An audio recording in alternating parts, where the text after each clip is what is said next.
अवयवदान जे आहे म्हणजे बॉडी डोनेशन हा जो प्रकार आहे त्याला फार गांभीर्याने घेतलं जात नाही अशी परिस्थिती आहे. दान करायचं आहे एवढं म्हणणं आणि प्रत्यक्ष दान करणं ह्या दोन गोष्टींमध्ये खूप फार मोठा फरक आहे. एक भीती असते की नेत्रदान करणं म्हणजे पूर्ण डोळा काढणं. मृत्यूनंतर अवयवांचं दान का बरं करू नये? अनेक लोक अवयवांच्या प्रतीक्षेत शेवटी मृत्यू पावतात आणि आमचे मृत्यू पावलेले नातेवाईक त्यांचे अवयव मात्र आम्ही नेऊन जाळून टाकतो. अवयवदान कोणत्या व्यक्ती करू शकतात? 64 तासांचं एक बाळ आणि त्याचं अवयवदान झालेलं आहे. पुण्य आपण कमवण्याची ही अंतिम संधी म्हणजे मृत्यूनंतर केलेलं दान. नमस्कार, आमच्या नॉलेज कट्ट्यावरती तुमच्या सगळ्यांचं खूप खूप स्वागत. असं म्हणतात उजव्या हाताने केलेलं दान डाव्या हातालाही कळता कामा नये, कारण दान करताना गुप्तता बाळगावी असा एक शास्त्रीय नियम आहे. पण आज आपण एका अशा दानाबद्दल बोलणार आहोत ज्याच्याबद्दल चर्चा जितकी करावी तितकं कमीच आहे आणि ते आहे अवयवदान. आणि आज याच विषयावरती आपण चर्चा करणार आहोत. The federation of organ and body donation या संस्थेचे संस्थापक पुरुषोत्तम पवार सर यांच्याबरोबर. नमस्कार सर, आमच्या कार्यक्रमात तुमचं खूप खूप स्वागत. सगळ्यात आधी अवयवदान हे श्रेष्ठ दान आहे असं म्हटलं जातं, असं का आहे, याबद्दल काय सांगाल? खरं म्हणजे दान कधीही श्रेष्ठ आणि कनिष्ठ नसतंच. कोणतंही दान असो ते श्रेष्ठच असतं.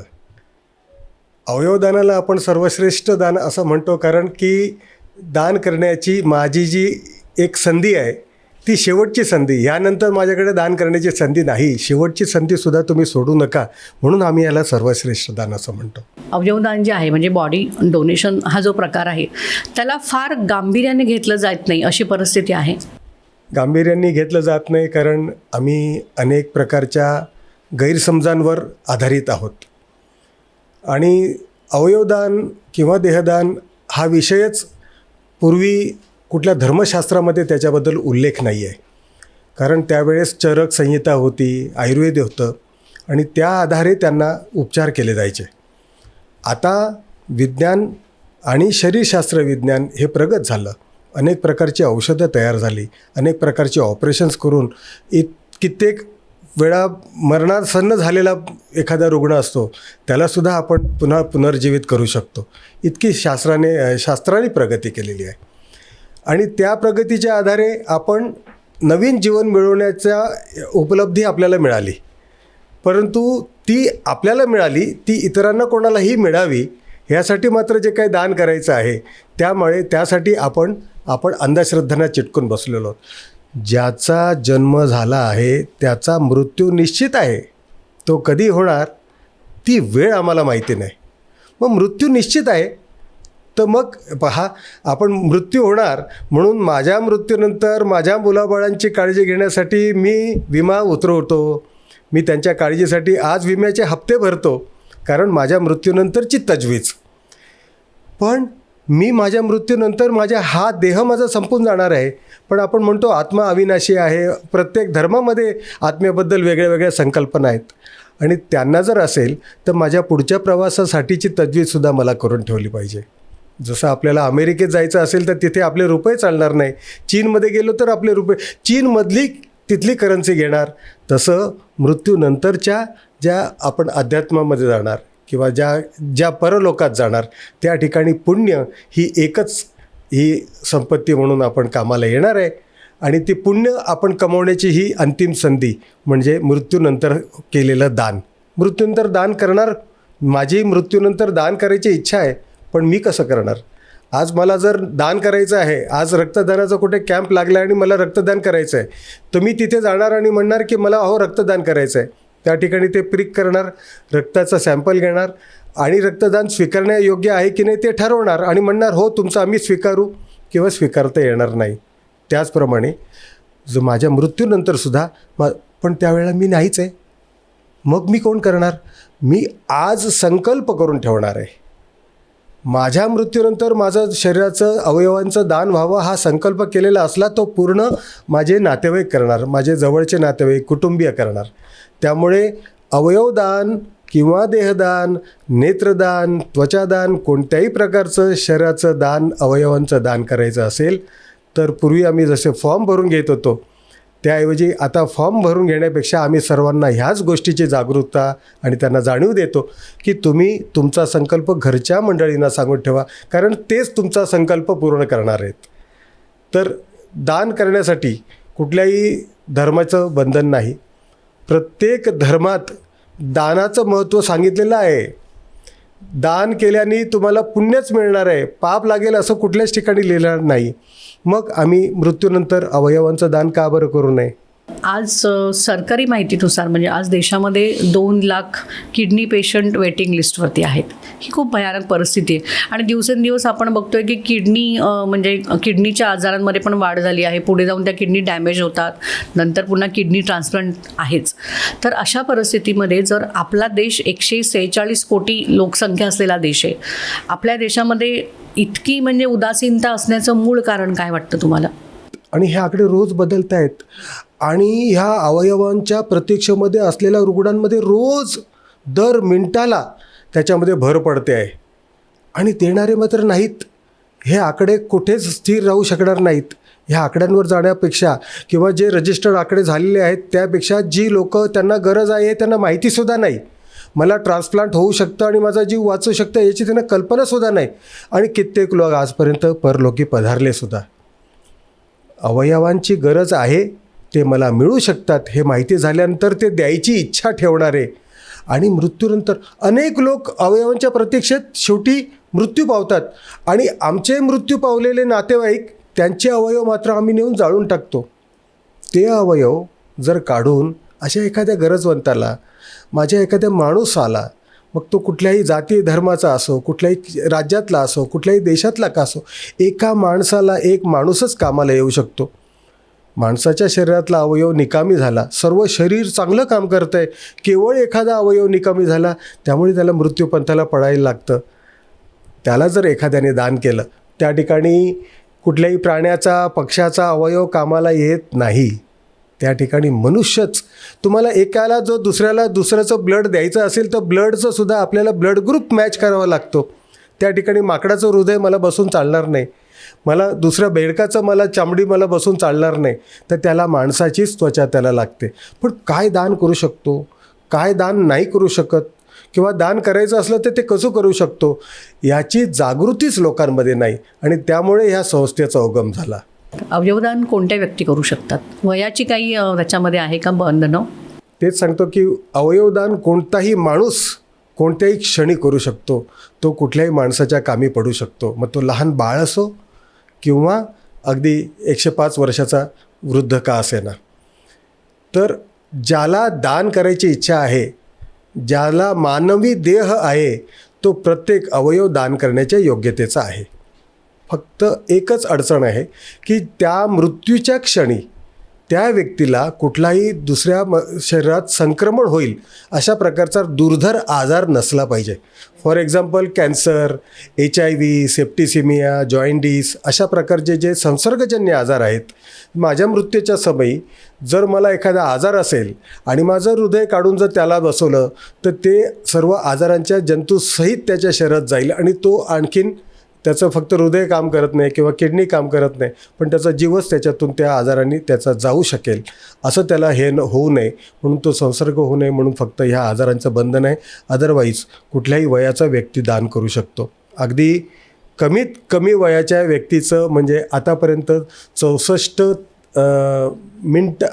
तासांचं एक बाळ आणि त्याचं अवयवदान झालेलं आहे. आणि आता एक 10 दिवसापूर्वी सप्टेंबर 2025 8 सप्टेंबर रोजी आमच्या मुंबईतल्या मुलुंड येथील एक डॉक्टर परमार आहेत, त्यांचं 102 वर्ष वयाचं असताना त्यांचं देहदान झालं. संपूर्ण देहदान त्यांच्या कुटुंबियांनी केलं आणि तो भारतातला एक रेकॉर्ड झाला. आत्ताच्या लाईफस्टाईलमध्ये म्हणजे कोणाला प्रत्येकालाच ब्लड प्रेशर म्हणा किंवा शुगर ही येतेच. हल्ली तरुण मुलांमध्ये देखील आपल्याला या व्याधी आहेतच, सापडतात. मग अशा वेळी अवयवदान करताना या व्यक्ती अवयवदान करू शकतात? नक्कीच करू शकतात. अवयवदान करताना व्यक्तीचं वय तपासलं जात नाही. अवयव स्वीकारताना मृत व्यक्तीच्या शरीरातून अवयव स्वीकारण्यापूर्वी त्या पर्टिक्युलर अवयवाची स्थिती काय आहे त्याची दान करून तो दुसऱ्या शरीराच्या मध्ये बसवून तो त्याचा जीव वाचवू शकतो का ह्या योग्यतेचा असला तरच तो तिथून रिट्रीव्ह केला जातो. उगाच तो दान करतो आहे म्हणून अवयव काढला आणि त्याला बसवला असं होत नाही. तर तो अवयव स्वीकारण्यापूर्वी त्या अवयवाची पर्टिक्युलर, कधी कधी माझं लंग्स खराब आहेत पण हार्ट चांगला आहे, हार्ट चांगलं खराब आहे पण किडनी चांगली आहे, असे वेगळेवेगळे अवयवांची वेगळी स्थिती असते आणि आजार हा प्रत्येकाला कमी जास्त प्रमाणात कुठल्या ना कुठल्या प्रमाणात असतोच. त्यामुळे अवयवांची स्थिती मेंटेन करणं म्हणून आम्ही सांगतो की अवयवदान करायचं असेल तर अगोदर आपले अवयव सुस्थितीत ठेवा. आपलं जीवनमान ते चांगल्या स्थितीत असलं तर आपले अवयव चांगले तंदुरुस्त असतील आणि ते आपण दान करू शकू. सर, गेली मला वाटतं 15 वर्षापेक्षा जास्त काळ तुम्ही अवयवदानावरती व्याख्यानं देत आहेत, जनजागृती करत आहात. याच्यामध्ये काय आव्हानं काय आली आहेत तुम्हाला? आणि तुम्ही तसं बघायला गेलं तर तुमचं क्षेत्र हे व्यापारी क्षेत्र आहे. व्यापारी क्षेत्रातून एकदम म्हणजे तुमची अवयवदानामध्ये ही चळवळ, असं हा प्रवास कसा आहे? याच्यामध्ये इतकं ट्रान्सफॉर्मेशन कसं झालेलं आहे? नाही, व्यापारी जरी असलो तरीसुद्धा माझ्या DNA मध्येच सेवा भरलेली आहे. माझे वडील महात्मा गांधी आणि विनोबाजींच्या त्यांच्यासोबत स्वातंत्र्य चळवळीमध्ये सहभागी होते आणि ते एक स्वातंत्र्य सैनिक म्हणून त्यांनी त्यांचं जीवनच त्याच्यात व्यतीत केलं. संपूर्ण आयुष्यभर खादीचा वापर केला आणि अनेक वर्ष वर्ध्यामध्ये विनोबाजींच्या आश्रमात राहिले. माझं स्वतःचं नाव विनोबाजींनी मांडीवर बसून माझं पुरुषोत्तम हे नाव विनोबाजींनी ठेवलेलं आहे. आणि हे जेव्हा आई वडिलांकडून ऐकायचो किंवा त्यांचे मित्र येऊन जेव्हा आम्हाला सांगायचे तेव्हा आम्हालाच इतका आनंद व्हायचा आणि आजही ती धन्यता वाटते. मग उगाचच नाव पुरुषोत्तम ठेवलं? आपल्याला काहीतरी सेवा केली पाहिजे. व्यापार करतानासुद्धा त्याच्यामध्ये प्रामाणिकपणा ठेवला. अगदी कांद्यापासून कपड्यापासून तर सोन्या चांदीपर्यंत तर कन्स्ट्रक्शनपर्यंत सर्व प्रकारचे व्यवसाय केले, त्याच्यात यश मिळवलं. परंतु पैसेच कमवणं हा एकमेव उद्देश नव्हता. सेवा हा धर्म हा मनात अगदी ठासून भरलेला होता. त्यामुळे ज्यावेळेस माझ्या वडिलांचं वयाच्या 92व्या वर्षी निधन झालं, त्यांची इच्छा होती की आपलं देहदान व्हावं. 36 माणसांचं कुटुंब आणि देहदान करण्यासाठी मी जेव्हा तयारी केली तेव्हा प्रत्येकाला त्याच्यात प्रश्न पडला की अरे हे कसलं काय नवीन फॅड काढलंस? आणि आजूबाजूची मंडळी, दूरचे आलेले पाहुणे मंडळी त्यावेळेला पटापट गोळा झाले आणि ते म्हणाले की नको, हा नवीन काही विषय नको, आपण आपले पारंपरिक पद्धतीप्रमाणेच त्यांचा आपण क्रियाकर्म करून आपण त्यांचं अंतिम संस्कार करू. त्यावेळेस मी कितीही आग्रह केला किंवा किती हे केला तरीसुद्धा मी त्याच्यात यशस्वी झालो नाही. आणि त्या दिवसानंतर मी एक मनाशी निश्चय केला की हे पैसे कमवणं वगैरे हे सगळं तर चालत राहील, परंतु आज एका व्यक्तीचं देहदान होऊ शकलं नाही आणि माझ्या हाताने निदान 100 लोकांचं तरी देहदान होईल इतकं मोठं कार्य मी करणार. आणि तो प्रण घेऊन मी त्या 2012पासून मी जेव्हा माझ्या कार्याला सुरुवात केली आणि फुल फ्लेज मी ह्या कामात आलो आणि तेव्हापासून आजपर्यंत मी कुठल्याही प्रकारच्या माझ्या व्यावसायिक गोष्टीत मी स्वतःला अडवलं नाही, त्याच्यात मी अडकवलं नाही. आणि 100% मी ह्या विषयात काम करतो आणि स्वतःला दिवसाच्या 24 तासांमधले 48 तास मी फक्त अवयवदान कार्यासाठी वापरतो. हे सांगणं हे लोकांची सहानुभूती किंवा प्रशंसा मिळवण्यासाठी नाही. एक सामान्य कार्यकर्ता, एक सामान्य व्यापारी, एक सामान्य नागरिकसुद्धा जर अवयवदानावर असं काम करू शकतो तर माझ्यापासून प्रेरित झालेले अनेक कार्यकर्ते आज मी निर्माण केले आणि त्या याच्यामध्ये आले. आता ह्या विषयात हात घातला, नवीन सुरुवात केली आणि देहदान करायचं आहे. पण मी वसईत राहतो.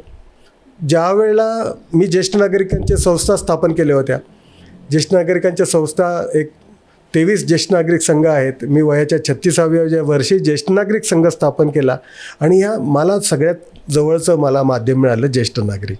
आणि मी ह्या विषयावर ज्येष्ठ नागरिकांच्या समोर बोलायला लागलो. पण बोलायला सुरुवात केल्यानंतर ज्येष्ठ नागरिकांकडे अनुभव खूप असतो. ते अतिशय धार्मिक वृत्तीचे असतात आणि कर्मठ धार्मिक अशा वृत्तीचे असतात. मी ह्या विषयावर बोलायला सुरुवात केल्यानंतर त्यांचे विरोध, त्यांचे प्रश्न आणि त्याचा भडीमार माझ्यावर सुरुवात झाली. माझा अभ्यास तेवढा परफेक्ट नव्हता आणि त्यामुळे मी कधीकधी डगमगून जायचो. मग मला लक्षात आलं की तुझा अभ्यास अगोदर नीट पाहिजे. मग त्यानंतर मी इंटरनेटच्या माध्यमातून आणि सर्व देशांमध्ये कसं काय आहे, जापानमध्ये अवयवदानाची काय पद्धत आहे, चीनमध्ये अवयवदानाला किती स्वीकारतात, स्पेन जगामध्ये 1 नंबरवर का आहे, श्रीलंका सर्व जगामध्ये नेत्र एक्सपोर्ट करणारा पहिला नंबरचा देश का आहे, ह्या सर्व गोष्टींचा अभ्यास करायला लागलो. आणि मग मला लक्षात आलं तरीसुद्धा अनेक अडचणी यायच्या. ह्या अडचणी येताना तेव्हा मला लक्षात आलं की ह्या अडचणी कधी संपणारच नाहीत, आपल्याला कोणाची तरी मदत घेतली पाहिजे. दधीची देहदान मंडळासारखं एक मंडळ डोंबिवलीमध्ये गेल्या 25 वर्षापासून काम करत होतं. मुंबईमध्ये अनेक संस्था ह्या विषयावर काम करत होत्या आणि मी विचार केला की आपण त्यांची मदत घेऊ. त्यांच्याकडे गेलो, प्रत्येक अशा संस्थांमध्ये वेळोवेळी भेट दिल्या आणि त्यांना सांगितलं की अहो ह्या अशा अशा वेळेस अशी अशी अडचण येते, तुम्ही मला काय मदत करू. अरे पुरुषोत्तम भाई क्या बताएंगे आपको, हम भी ऐसा बहुत साल से कर रहे हैं लेकिन ये काम होता ही नहीं है, लेकिन कभी ऐसा होता है फिर क्या करें, छोड़ देते. मतलब छोड़ क्यों देते, एक तो लोग तैयार नहीं होते और जो तैयार हुए उनको उनके भाग्य में से हम उनका ये नहीं छीनना चाहिए. आणि मग म्हटलं त्याच्यावर मी असा मार्ग काढला आहे, होता है, म्हटलं होता है. अरे फिर हमको बताएंगे, मैं बोला बताएंगे क्यों, आप बोलो मुझे, मैं वहाँ हाजिर रहकर आपका काम करके दूंगा. आणि खरोखर जेव्हा ते बोलवायचे त्या ठिकाणी मी प्रत्यक्ष पोचायचो आणि त्यांचं काम यशस्वी करून द्यायचो. ते म्हणाले आप तो अच्छे हो, आप तो अच्छा जानकार हो इसमें, क्या आप हमेशा सहायता करोगे. म्हटलं करेंगे. आणि जशी जशी मी त्यांना सांगायला लागलो तेव्हा माझी ख्याती त्यांच्यामध्ये पसरायला लागली की पुरुषोत्तम पवार नावाचा कोणीतरी व्यक्ती वसईला राहतो आणि असं असं काम करतो. म्हणजे तुम्ही त्या डोनरशी बोलून त्यांना तयार करता. डोनर फॅमिलीशी तयार होणं किंवा जे फॅमिली तयार झालेली आहे परंतु सरकारी हॉस्पिटल्स आणि तिथले डॉक्टर्स, तिथले कर्मचारी त्यांचा सहकार्य न मिळाल्यामुळे त्याचे वेळेची मर्यादा आहे, ज्याच्यावर मी तुमच्याशी परत पुढे बोलणार आहे की त्या सर्व गोष्टींची हे पार पाडल्यानंतरच ते दान यशस्वी होतं. नुसतं मला दान करायचं म्हटलं की काम संपत नाही, त्याच्यातल्या प्रत्येक बारीक बारीक गोष्टी जे बारकावे आहेत ते पूर्ण करावे लागतात. आणि मग तिथे गेल्यानंतर मग मला असं लक्षात आलं की आपण प्रश्न घेऊन जातो आणि प्रश्नाची उत्तरं आपल्याकडे आहेत, आपण अभ्यास करतो आणि आपल्याला अभ्यास मिळतो. आणि मी त्यांना सांगायला लागलो आणि मग मला असं एक लक्षात आलं की ह्या लोकांना एकत्र आणून आपण ह्या सगळ्यांना एकत्रितरित्या मार्गदर्शन करता येईल.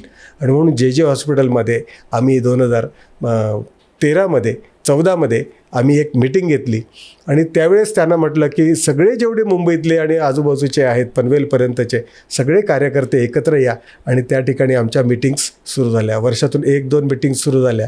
आणि मग मला असं लक्षात आलं की आपण संघटित राहून काम जर केलं, एकाकी राहिलेला कार्यकर्ता किंवा एकाकी काम करणारी संस्था आणि अशा अनेक संस्था एकत्र येऊन काम करणारे, एकमेकांना मदत करणं. त्यामुळे घाटकोपरचा कॉल असला आणि पार्ल्याचा कोणीतरी डोनर असला किंवा पार्ल्याचा कोणीतरी असला आणि मुंबई वसईचा कोणी असला तर ते एकमेकांना कोऑर्डिनेशन फोनवर करून आम्हाला ते सोपं जायला लागलं आणि कामं व्हायला लागले. आणि म्हणून त्या ठिकाणी आम्ही the federation of organ and body donation या नावाची संस्था स्थापन केली. मुंबईमधल्या सर्व संस्था एकत्र येऊन कामामध्ये गती मिळायला लागली, परंतु तरीसुद्धा आम्हाला लक्षात आलं अजून आम्हाला मर्यादा आहेत. कारण जोपर्यंत आमचा आवाज महाराष्ट्र शासनापर्यंत पोचत नाही, त्यामुळे फक्त मुंबईने एखादी गोष्ट करून त्याच्यामध्ये बदल होणार नाही, कारण याला शासकीय निर्णयाची आवश्यकता आहे. मग मी काय केलं, मी नाशिक, नागपूर, बेळगाव, कोल्हापूर, सांगली अशा सर्व जिल्ह्यांमध्ये गेलो. त्या जिल्ह्यांमध्ये जे इतके बिचारे अगदी स्लीपर घातले पायामध्ये, त्याच्याकडे खर्च करायला हे नाही, पण तो मनाच्या हृदयाच्या गाभ्यापासून तो काम करायला तयार आहे. त्याला तर नॉलेज नाही, भाऊ मी किती काम करतो पण मला कोणी विचारत नाही, भाऊ मला असं होतं तसं होतं. म्हटलं थांबा. आणि अशा लोकांचे सगळ्यांचे एकत्र करून आणि मग आम्ही 2015मध्ये मुलुंडला महाराष्ट्राचं राज्यस्तरीय आम्ही एक अधिवेशन घेतलं फेडरेशनच्या माध्यमातून. आणि त्याला महाराष्ट्रच नाही पण गुजरात आणि बेळगाव या ठिकाणच्या लोकांनासुद्धा कळल्यानंतर की असा कोणीतरी एक माणूस ह्या सगळ्यांना एकत्रित करून काम करतो आहे. आणि मग ते एकत्रित आले इतके कार्यकर्ते आणि त्यांना माझ्याकडचं असलेलं मार्गदर्शन.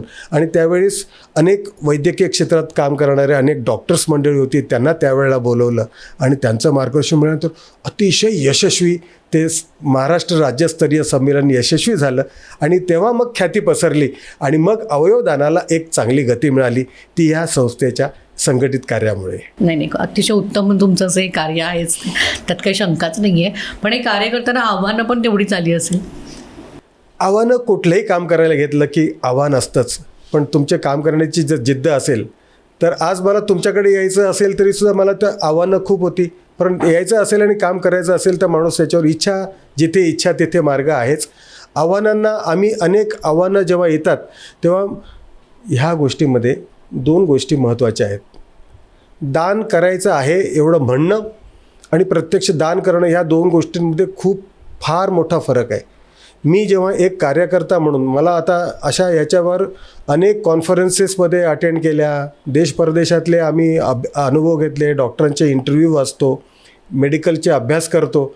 मी लॉचा स्टुडंट आहे, वैद्यकीय क्षेत्रातलं माझं काहीच संबंध नाही. तरीसुद्धा आज 2017 साली आम्ही EBCRC म्हणून एक आय बँक आहे आमच्या मुंबईमध्ये, मंत्रालयातून परमिशन घेऊन आमच्या वसईमध्ये डोळे कसे काढावे याचं प्रशिक्षण घेण्यासाठी परवानगी मिळवली आणि 3 दिवसाचं प्रशिक्षण शिबिर आम्ही भरवलं आणि त्याच्यामध्ये 13 मंडळींना आम्ही त्याचं ट्रेनिंग दिलं. पण दुर्दैवाने ते 13मधले फक्त 3च उरले. त्यातला एक आहे तो परदेशात निघून गेला. एक डॉक्टर्स आहेत ते बिचारे त्या ठिकाणी आज पण त्यांची प्रॅक्टिस चालू आहे. कधी बोलवलं तर त्यांना वेळ मिळतो कमी, तरीसुद्धा ते येतात. आणि उरला तो एकमेव पुरुषोत्तम पवार. रात्री 2 वाजता जरी कॉल आला तरी माझ्या हातातली किट घेऊन मी जातो. त्या ठिकाणी मृत व्यक्तीच्या डोळ्यातले ते कॉर्निया सांभाळून मी तो काढतो आणि डॉक्टर नसताना सुद्धा मी तो आय बँकेत पाठवतो आणि त्याला नेत्रदान यशस्वी करतो. मला ना मी याच प्रश्नावरती येणार होते की म्हणजे एक भीती असते की ऑर्गन डोनेशन करताना की बाबा डोळे देणं, डोळ्यांचं दान, नेत्रदान करणं म्हणजे पूर्ण डोळा काढणं. तुम्ही आता सांगता की ते नेत्रपटल कॉर्निया काढणं असतं, ते थोडंसं जरा नीट सांगितलं तर बरं होईल. म्हणजे मनातली जी भीती आहे इतरांच्या ती दूर होईल. अगदी बरोबर प्रश्न आहे तुमचा. हा सर्वांच्या मनात पहिलाच प्रश्न येतो, कारण आम्ही बोलतानाच बोलतो मी डोळे दान केले. डोळे दान केले म्हटल्यानंतर की हा पूर्ण डोळा काढला आणि तो कोणाला तरी दान केला. पूर्वी काळी असं होतं की तो संपूर्ण नेत्र गोल काढला जायचा आणि मग त्यातला कॉर्निया जो आहे तो कॉर्निया सेपरेट करून तो त्याच्यात वापरला जायचा आणि त्या नेत्रगोलाचा इतर डोळ्याच्या ॲनाटॉमीसाठी जी मेडिकल क्षेत्रातली जी डोळ्याचे अभ्यास करणारी जी मंडळी आहेत त्यांच्यासाठी तो रिसर्चसाठी कामाला यायचा. परंतु आता इतकं सायन्स प्रगत झालेलं आहे आणि आम्ही इन सिटू त्याला म्हणतो, इन सायटो म्हणजे त्या जागेवरच त्याच्यावर फक्त काम करून फक्त त्या स्क्लेराला कट घेऊन एक परीघ फक्त हे करून तो फक्त एक काच आहे. हा जो काळा भाग दिसतो हा काळा भाग नसून आतला भाग काळा आहे. त्याच्यावरती एक ट्रान्सपरंट ग्लास आहे. जसं घड्याळावर काच असते तशी माझ्या डोळ्यावर काच आहे. तुम्ही महिला मंडळी तुम्ही जसं डोळ्यावर एक लेन्स लावता आणि तुमचे डोळे निळेशार दिसतात, हिरवे दिसतात. आम्ही म्हणतो वा डोळे किती सुंदर आहेत. पण ती काच लावून तुमचे डोळे सुंदर दिसतात. तशी ती काच तुम्ही जशी काढता तशी ही परमेश्वराने दिलेली ट्रान्सपरंट काच आहे आणि ती काढता येत नाही. इतकंच काढता येते एकदाच. ती काढून जर दुसऱ्याला दिले तर त्याचे डोळे सुंदरच दिसतील इतकंच नाही, त्याला दृष्टीसुद्धा दिसेल, त्याला दिसायला सुद्धा लागेल. इतकी उपलब्धी देवाने तुम्हाला दिलेली आहे. परंतु मेल्यानंतर आम्ही डोळा दान करणार, अख्खा डोळा काढल्यानंतर तो चेहरा विद्रूप होणार ह्या भीतीने आम्ही देत नाही. आता नेत्रदान म्हटलं की त्याला म्हणतात नेत्रदान, पण तो नेत्रपटल ज्याला इंग्लिशमध्ये कॉर्निया असं म्हटलं जातं, तो कॉर्निया काढल्यानंतर त्या ठिकाणी दुसरा एक काचेचे तसाच प्रकारचा कॉर्निया त्या ठिकाणी बसवला जातो. पापणी बंद केली जाते, चेहरा विद्रूप होत नाही. एखाद्या व्यक्तीचं नेत्रदान करून झाल्यानंतर जर एखादे डोळ्याचे डॉक्टर आले आणि त्यांना सांगितलं सर यांचं आता नेत्रदान करायचं आहे, तरीसुद्धा ते बॅग घेऊन त्याच्याजवळ बसतील आणि म्हणतील चला मी आता नेत्रदान करतो. आणि जेव्हा उघडतील तेव्हा म्हणतील अहो ह्याचं तर झालं आहे. डोळ्याच्या तज्ज्ञ डॉक्टरलासुद्धा नेत्रदान झालं आहे हे डिफाईन करता येणार नाही. इतकं बेमालूमपणे त्याचा चेहरा विद्रूप होत नाही, आहे तसाच राहतो आणि चेहरा विद्रूप होईल. मी जर नेत्रदान केलं तर पुढच्या जन्मी मी आंधळा जन्माला येईन. तुम्हाला जर अंधश्रद्धाच ठेवायची असेल, शंकाच घ्यायची असेल तर त्याला अंत नाही. कितीतरी गोष्टी तुम्हाला शंका घेण्यासारख्या आहेत, पण त्या शंका तुम्हाला जर द्यायचं असेल तर एकही प्रश्न नाही. माझ्या मृत्यूनंतर ही डोळ्याची काच तेवढी दिली आणि जर मी कोणाचा जीव वाचवू शकत असेल आणि जर कोणाला मी दृष्टी देऊ शकत असेल तर ते किती आनंदाचं होईल बरं. मला ते मरणसुद्धा मला दुखावं होणार नाही. आणि इतकंच नाही तर माझ्या नातेवाईकांचं सुद्धा दुःख कमी होईल की माझा दादा गेला, माझा बाबा गेला, परंतु आज तो कोणाच्या तरी रूपाने माझ्याकडे बघत असेल, कुठेतरी फिरताना तो कुठेतरी येत असेल. माणूस गेला परंतु आजही तो नेत्ररूपाने जिवंत आहे. मरावे परी नेत्ररूपी ओरावे असं म्हणतो आम्ही आणि लोकांना नेत्रदानासाठी प्रवृत्त करतो. साधारणतः मृत्यूनंतर किती तासाच्या आत म्हणजे नेत्रदान म्हणा किंवा तुम्ही किडनीचं दान करतात किंवा अवयवदान इतर हृदय असतं, तर किती तासाच्या आत ह्या सगळ्या म्हणजे प्रक्रिया व्हायला हव्यात? तास महत्त्वाचे आहेतच. अवयवदान, देहदान हा विषय समजून घेण्यासाठी तुम्हाला सर्वात पहिले मृत्यू होणार आहे हे स्वीकार केलं पाहिजे. कधी ना कधीतरी ज्याचा जन्म झाला आहे त्याचा मृत्यू होणार आहे हे माहिती आहे, पण ते झाल्यानंतर तो स्वीकार केला पाहिजे. त्यानंतर माझ्या मृत्यूनंतर मला दान करायचं आहे हे मी स्वीकार केलं पाहिजे. मृत्यू 2 प्रकारे येऊ शकतो. पूर्वी एखादा व्यक्ती मृत पावला अशी जेव्हा आम्हाला शंका यायची, आम्ही डॉक्टरांना बोलवायचो. डॉक्टर स्टेथोस्कोप लावून त्याच्या छातीचे ठोके मोजायचे, त्याची नाडी परीक्षा करायचे. नाडीचे ठोके लागले नाहीत की तो व्यक्ती मृत झाला आहे असं ते घोषित करायचे. That's all. आता सायन्सनी प्रगती केलेली आहे. दुसऱ्या प्रकारचा मृत्यू आता निश्चित झालेला आहे. ह्या शरीर जिवंत असण्याची 2 केंद्र आहेत, एक हृदय आणि दुसरं मस्तिष्क. ह्या 2 केंद्रापैकी कोणतंही एक केंद्र जरी बंद पडलं तरी तो व्यक्ती मृत झाला असं जाहीर करता येतं. हार्ट बंद पडलं की शरीराला होणारा रक्तपुरवठा त्या क्षणी बंद पडतो. फुफ्फुसांचं काम थांबतं आणि श्वसन प्रक्रिया बंद पडते आणि शरीराचे सर्व अवयव तत्क्षणी मृत पावतात. त्यामुळे हार्ट बंद पडल्यानंतर कोणतंही अवयव तुम्हाला दान करता येत नाही. दुसऱ्या प्रकारचा मृत्यू आहे. त्या मृत्यूमध्ये एखाद्या प्रवासामध्ये किंवा एखाद्या खूप जास्ती मेंदूवर स्ट्रेन आला. आम्हाला 2 प्रकारचे मेंदू आहेत. एक आहे मोठा मेंदू, एक आहे छोटा मेंदू. छोट्या मेंदूचं काम श्वसन प्रक्रियेवर कंट्रोल करणं, तोल सांभाळणं अशा प्रकारचे छोट्या मेंदूचे कार्य आहेत. परंतु एखाद्या व्यक्तीला अपघातामुळे किंवा कशामुळे जर मार लागला डोक्याला तर त्या छोट्या मेंदूच्या खाली अंगठ्याच्या आकाराची एक ब्रेन स्टेम असते. ब्रेन स्टेम म्हणजे मेन त्या सर्व मज्जारज्जूमधून पाठीच्या मणक्यामधून संपूर्ण शरीराची मेंदूपर्यंत ही सगळी यंत्रणा कंट्रोल करणारी स्टेम. ह्या ठिकाणी जर एखादा अपघात झाला, ॲक्सिडेंट झाला किंवा इलेक्ट्रिक शॉर्ट सर्किट झालं तर ताबडतोब फ्यूज ऑफ होईल आणि ही सगळी इक्विपमेंट्स आहेत ती सुरक्षित राहतील. तसं शरीराचं आहे. हा मेंदू आणि त्याच्यासाठी हा फ्यूज ऑफ होतो. हा फ्यूज आम्हाला दुसरा बसवता येतो, परंतु दुर्दैवाने हा फ्यूज रिप्लेस करता येत नाही. आणि हा जेव्हा छोट्या मेंदूची ही ब्रेन स्टेम आहे ही जेव्हा ऑफ होते त्यावेळेला तो व्यक्ती मृत पावला असं म्हटलं जातं. तर ब्रेन स्टेम डेथ ही संकल्पना अवयवदानासाठी सर्वात महत्त्वाची आहे. ज्या व्यक्तीच्या छोट्या मेंदूला इजा झाली आणि त्याची ब्रेन स्टेम डेथ झाली तर होतं काय की अशा अपघात झालेल्या व्यक्तीला आपण ताबडतोब हॉस्पिटलमध्ये घेऊन जातो. त्याला उपचार करण्यासाठी आम्ही व्हेंटिलेटरवर ठेवतो. व्हेंटिलेटरवर ठेवल्यानंतर त्याला आर्टिफिशियल रेस्पिरेटरीच्या आधारे त्याच्या लंग्सला कार्यरत ठेवतो. त्यामुळे लंग्स चालल्यामुळे हृदय प्रक्रिया ती चालू राहते आणि हृदयाचं आकुंचन प्रसरण झाल्यामुळे सर्व अवयवांना रक्तपुरवठा चालू होतो. मुख्य केंद्र बंद पडलेलं आहे, पण तुम्ही त्या रुग्णाला हॉस्पिटलमध्ये योग्य वेळेत दाखल केल्यामुळे आणि व्हेंटिलेटरवर ठेवल्यामुळे तो व्यक्ती मृत झालेला असूनसुद्धा त्या मशीनच्या आधारे सर्व अवयवांना रक्तपुरवठा मिळतो आहे. व्यक्ती मृत झाली परंतु अवयव जिवंत राहिले. आणि असे जे जिवंत अवयव आहेत, जिवंत अवयवच फक्त कोणालाही दान करता येतात. मृत अवयव कुठल्याही कामाला येत नाही. मगाशी मी तुम्हाला जेव्हा म्हटलं की 2 प्रकारचा मृत्यू, हृदय प्रक्रिया बंद पडली की हृदय कार्डियाक डेथ. म्हणजे मग कार्डियाक डेथ समजा एखाद्याची झाली त्याच्यानंतर त्याचे ऑर्गन कुठल्याही प्रकारचं अवयव दान करता येत नाही म्हणजे तो व्यक्ती किंवा त्याचे संपूर्ण देह निकामी झाला असं नाही. मेख इथेच आहे. अवयवदान आणि देहदान यामध्ये हाच मेन फरक आहे. अवयवदानमध्ये जे सॉलिड ऑर्गन्स म्हणजे हार्ट, लंग्स, लिव्हर, इंटेस्टाईन, पॅन्क्रियास अशा प्रकारचे 2 लिव्हर आहेत, 2 किडनी आहेत, लिव्हरचे 3 पार्ट आहेत, हार्ट 1 आहे, लंग्स 2 आहेत.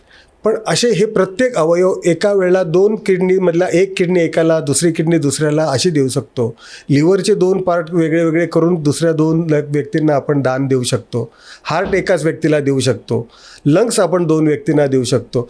अशा प्रकारे वेगळ्या लोकांना देऊ शकतो. These are called solid organs. हे सॉलिड ऑर्गन्स हे आपण जीवन दान देऊ शकतो. मृत होणाऱ्या व्यक्तीला ते दिल्यानंतर त्याला दुसरं जीवन निश्चित मिळण्याची शक्यता निर्माण होते. परंतु अवयव बंद पडल्यानंतर जे दान करायचं आहे दॅट इज टिश्यू डोनेशन. मग आम्ही जेव्हा कार्डियाक डेथ होते, हृदय प्रक्रिया ज्याला नैसर्गिक मृत्यू म्हणतो, ज्याचा आपण सर्वसाधारण मृत्यू होतो, कारण हार्ट फेल होणं किंवा हार्टने मृत्यू होणं हे सर्वसाधारण आहे. मेंदू मृत होणं ही एक्सेप्शनल केस आहे. मला अवयवदान करायचे आहेत, मी अवयवदानाचा प्रचारक आहे, त्याचा समर्थक आहे. मी गावोगावी जाऊन बोंब मारून लोकांना सांगतो की तुम्ही करा, मी पण करणार आहे. पण माझ्या भाग्यात अवयवदान आहे की नाही हे मला सांगता येत नाही, कारण माझा मृत्यू मेंदू मृत्यू होईल याची खात्री नाही. परमेश्वर करो की माझा मेंदू मृत्यू होवो आणि सर्व अवयव कामाला येवोत. पण जर नैसर्गिक मृत्यूमध्ये हार्ट बंद पडलं तर त्यावेळेस माझे 2 डोळे, त्याची कॉर्निया मला कामाला येणार आहे. माझ्या शरीराची त्वचा, ही शरीराची त्वचा मला कामाला येणार आहे. आणि हा संपूर्ण देह ह्या मेडिकल सायन्सच्या अभ्यासासाठी, ॲनाटॉमिकल स्टडीसाठी आणि रिसर्चसाठी देह दान करता येईल. ज्या व्यक्तीचं देह दान होतं त्याचे अवयव दान होत नाहीत, आणि ज्या व्यक्तीचे अवयव दान होतात त्या व्यक्तीचं देहदान होत नाही. लोक म्हणतात मला अवयवदान करायचं आहे, मला देहदान करायचं आहे. पण हा मुख्य फरक या ठिकाणी आपण समजून घेतला पाहिजे. नाही, खूप तुम्ही म्हणजे अगदी विस्तृतपणे सांगितलेलं आहे. हे दान वगैरे करताना काही फॉर्मॅलिटीज असतात हॉस्पिटल, जसं आपण मगाशी म्हणालो की काही फॉर्म आधी भरले गेले पाहिजेत का. तसं नेत्रदान करताना बऱ्याच वेळा आपण बघितलं की काही ठिकाणी ॲड असतात, नेत्रदान करायचं असेल तर एका ठराविक संकेतस्थळावर जा, तिथे तुम्ही फॉर्म भरा वगैरे असं. याच आणि समजा आपण हा कुठलाही फॉर्म कोणी भरलेलाच नसेल, पण मृत्यूशय्येवरती अनेकांना म्हणजे वाटतं की आपलं देहदान झालं पाहिजे, आपण गेल्यावरती माहीत असतो आपला मृत्यू येणार येतात. अशा वेळी एखाद्या व्यक्तीने अचानक ठरवलं की मला माझं देहदान करायचं आहे किंवा, तर त्याच्यासाठी मग काय पुन्हा नातलगांना नंतर काही म्हणजे काही धावपळ वगैरे करावी लागते का, की ते पण सोपं काम होऊ शकतं का? खूप सोपं. ते बघा, मी मगाशी म्हटल्याप्रमाणे तुम्हाला करायची इच्छा असली तर सगळंच सोपं आहे. आमची लाडकी बहीण योजना आली. बऱ्याच लोकांना इंग्रजी वाचता येत नव्हतं, सही करता येत नव्हती, इंटरनेटवर जाता येत नव्हतं. त्यांनी कोणाची तरी मदत घेतली, तिथे सह्या केल्या, तहसीलदारमध्ये गेले आणि त्यांना बहिणीच्या योजनेचा त्यांना फायदा घ्यायला लागला. तिथे मला येत नाही, मला कोणी माहितीचं नाही, ओळखीचं नाही, असं नाही, कोणाचंच काम अडलं नाही. प्रत्येकाला त्याचा बेनिफिट, कारण त्या ठिकाणी माझी इच्छा निर्माण झाली. मी हे उदाहरण याच्यासाठी देतो की तुम्हाला इच्छा असेल तर त्या ठिकाणी तुम्ही मार्ग शोधता. दान करण्याची तुमची इच्छा असेल, तुम्ही काय करू शकता, तुम्ही दानाचा संकल्प करू शकता. आम्ही दानाचा संकल्प करू शकतो. आम्ही आजपर्यंत कुठल्याही व्यक्तीने स्वतःचे नेत्रदान केले नाहीत, कारण तो त्या ठिकाणी नाहीच आहे, त्याच्या कुटुंबियांनी केले. म्हणून नेत्रदानाचा, अवयवदानाचा आम्ही संकल्प करावा. आणि महत्त्वाचं, माझे नातेवाईक तो संकल्प पूर्ण करतील याची खात्री त्यांच्याकडून प्राप्त करून घ्यावी. मी नातेवाईकांना पण कळवायला हवं, म्हणजे आपले जे जवळचे आहेत की बाबा ह्याने असे फॉर्म भरलेले, याची इच्छा होती शेवटची, ते गरजेचं आहे. म्हणजे माझ्याकडे येतात की पुरुषोत्तम रविवारी माझ्या घरी येशील का, मला फॉर्म भरायचा आहे. म्हटलं रविवारीच का? अरे माझी जावई आणि मुलगा, माझे ते सून आणि मुलगा हे सगळे बाहेर जातात मुलांना घेऊन फिरायला, आम्ही दोघेच असतो, आम्ही फॉर्म भरून टाकू. म्हटलं दादा, तुम्ही फॉर्म भराल, परंतु तुमचं दान करणार कोण आहेत? मुलं. त्यांच्यापासून लपून तुम्ही करणार, तुमचा संकल्प केला तो तुमच्यापर्यंतच संपणार. त्याऐवजी तुम्ही असं करा, रविवारशिवाय तुम्ही रविवारी सकाळी किंवा ते आल्यानंतर मला बोलवा, मी त्यांच्याशी बोलेन. त्यांच्यासमोर तुम्ही तुमचा संकल्प करा. त्याच्यानंतर त्यांच्या मनातल्या काही शंका असतील तर ते त्यांना बोलू दे. ते करणार नसतील तरी त्यांच्या इच्छेचा आपण आदर करू आणि करायसाठी काय गोष्ट आवश्यक आहे, अवयवदानाची खरोखर आवश्यकता आहे का, नेत्रदानाची खरंच गरज आहे का, हे बॉडी मेल्यानंतर त्याला स्मशानात नेऊन जाळायचं आहे, कब्रस्तानमध्ये गाडायचं आहे किंवा चर्चमध्ये नेऊन त्याला गाडायचं आहे, हे तर आपण परंपरागत करत आलो. पण त्याशिवाय आणखीन एक परंपरा आपण निर्माण करू शकतो का, जी मानवतेसाठी कामाला येईल, ती आपण करू शकतो का, असं जर आहे. आणि हे जर मी तुमच्या मुलांना, आणि काय सांगू तुम्हाला, त्या मुलांनी म्हणजे त्या सुनेने तिच्या आणखीन 4 मैत्रिणींना बोलवलं, सोसायटीला 4 मैत्रिणींना बोलवलं. ते पुरुषोत्तम पवार ते काहीतरी बोलणार आहेत, म्हणजे ह्यांना वाटत होतं की माझी मुलं ऐकणार नाहीत, आणि त्या सुनेने आणि सांगितलं. आणि त्याच्यानंतर तिने 15 ऑगस्टच्या दिवशी मोठा कार्यक्रम ठेवला सोसायटीमध्ये, अनेक लोकांनी फॉर्म भरले.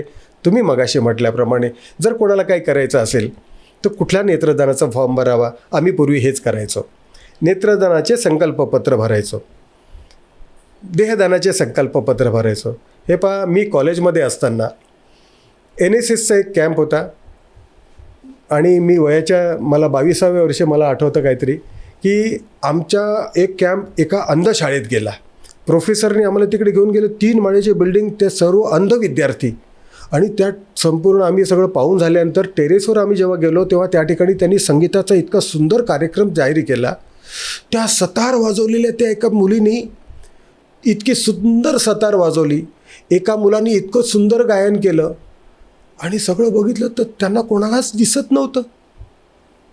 माझं हृदय द्रवलं. मी म्हटलं की काय ही किती चांगली माझ्याच वयाची मुलं आहेत, पण यांच्या जीवनात अंधकार.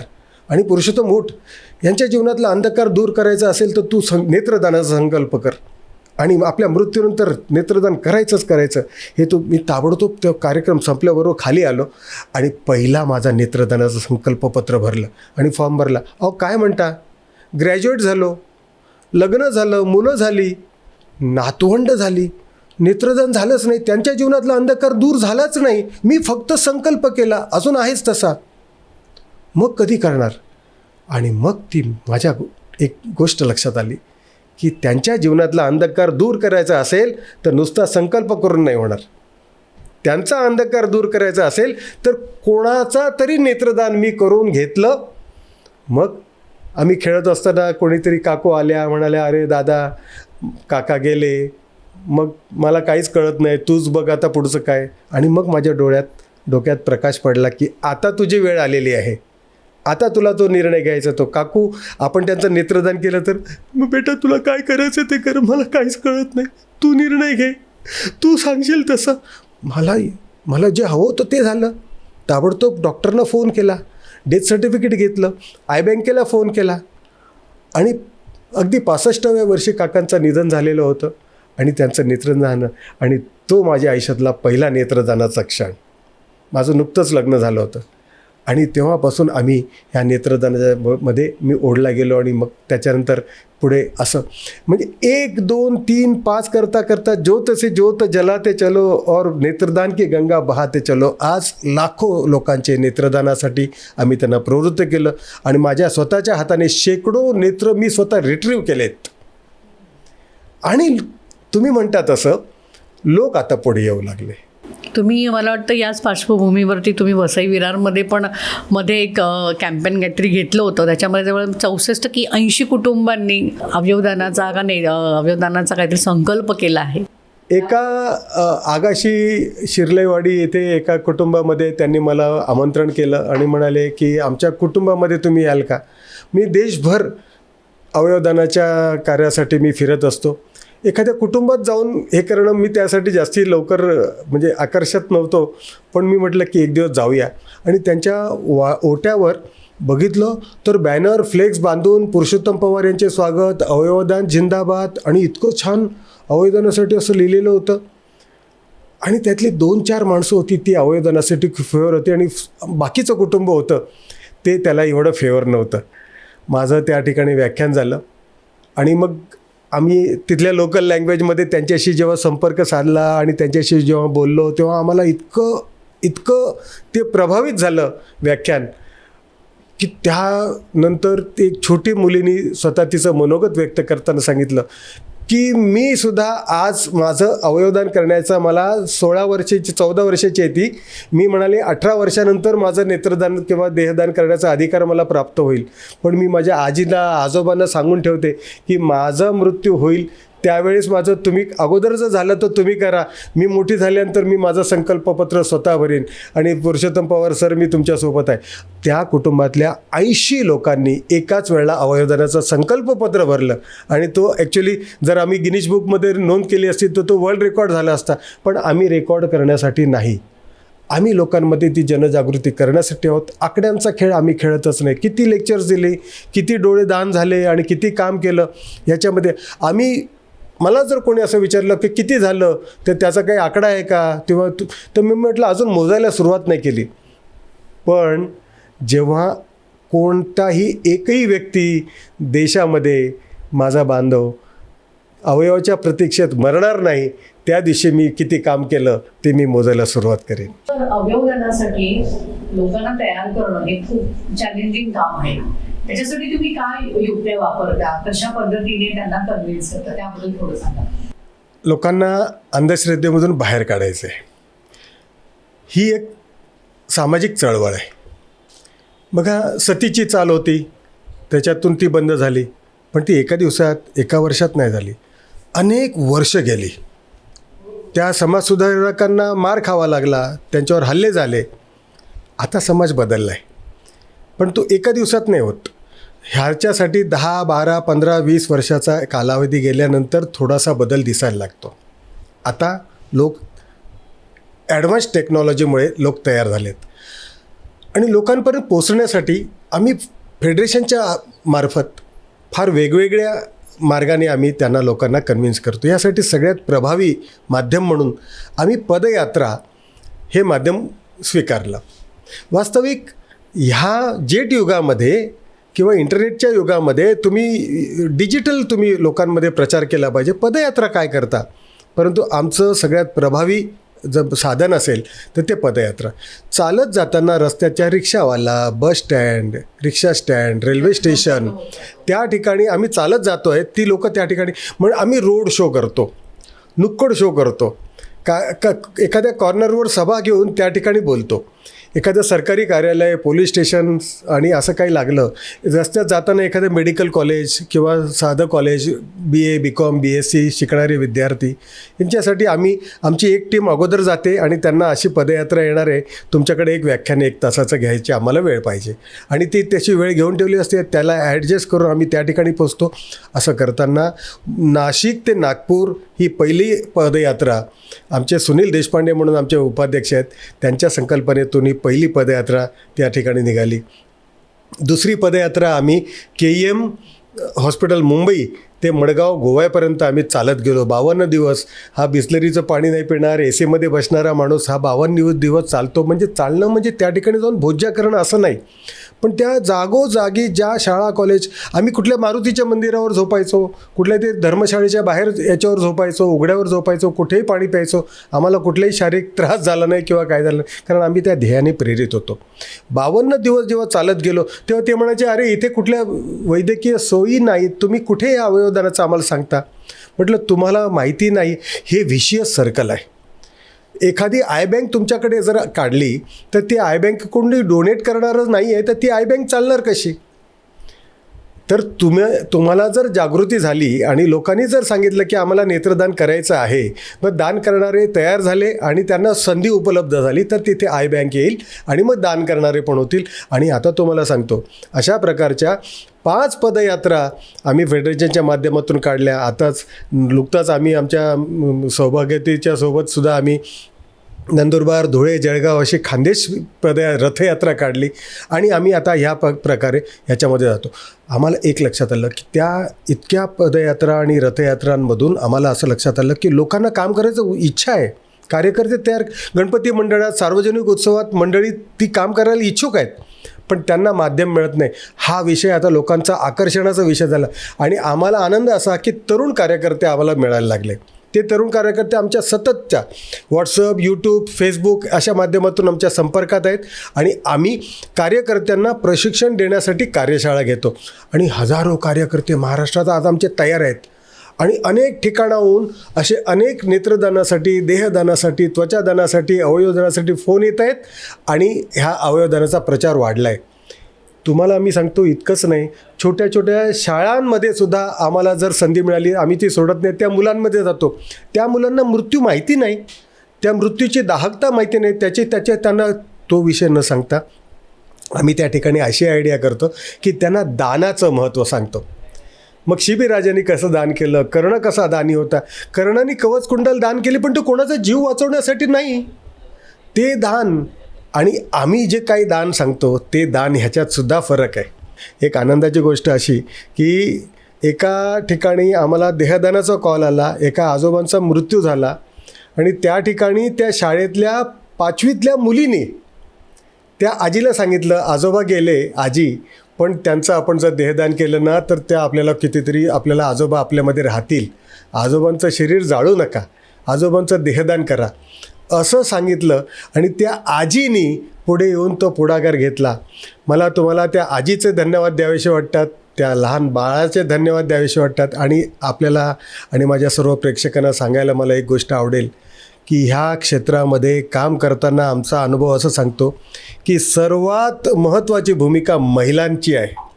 महिला ह्या क्षेत्रामध्ये अग्रेसर आहेत, कारण महिलाच ह्या भूमिका आणि निर्णय घेण्यासाठी त्या पुढे येतात.